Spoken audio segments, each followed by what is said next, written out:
During Christmas break, my boyfriend, Trevor Hayes, asks me to stop by and feed the dog that his childhood friend Evelyn Summers keeps at her place. I bring a bag of kibble over, but the second I open the door, a huge pit bull lunges at me and bites into my face and arms. Luckily, a neighbor hears me screaming and pulls me out of its jaws, but the damage is already done. The scars will stay with me forever. I break down, but Trevor blames me instead. "You must have done something wrong when you fed Mojo and set him off. You just got a scar, but Mojo's dead." The weight of it all crushes me until I climb a rooftop and jump. After dying, I see Trevor holding Evelyn in his arms. "Honey, you're so clever.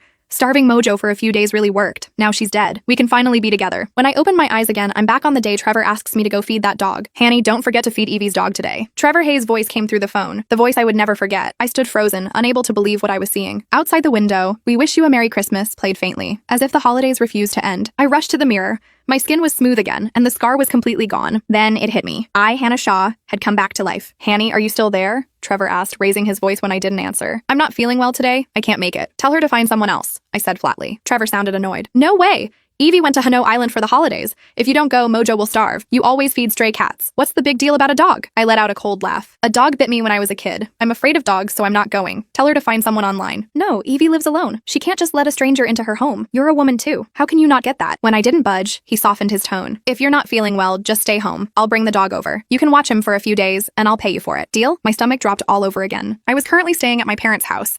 If that dog came here, the three of us would be doomed. Damn it. Did he even have a heart?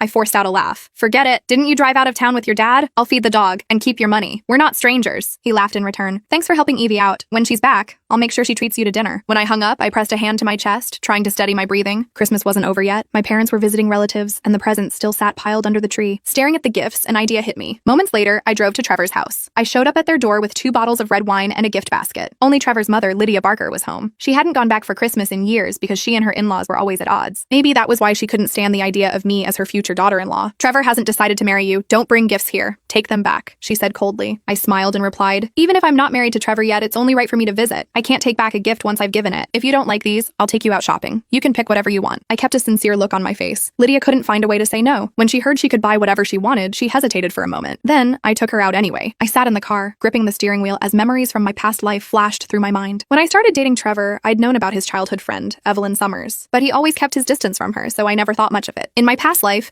Evelyn and her family went on vacation to Hano Island and left her dog Mojo with Trevor. But when Trevor returned to his hometown with his father to spend Christmas with his grandparents, the job ended up falling on me. Evelyn looked delicate and sweet, so I thought her dog would be small and docile. But when I got to her house and turned the knob, the door burst open with a huge force, knocking me backward onto the floor. Before I could get up, a massive pit bull lunged at me, pinning me down.